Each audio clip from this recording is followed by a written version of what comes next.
Куда ты колотел? Девочку, ну. Жопу.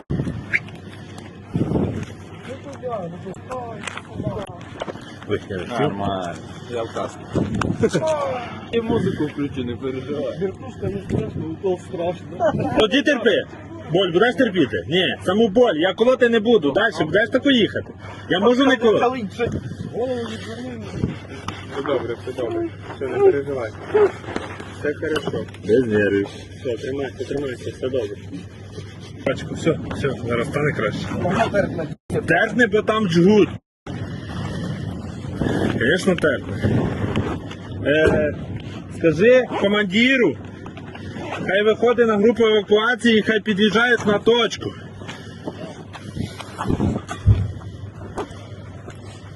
Не бійся, нормально.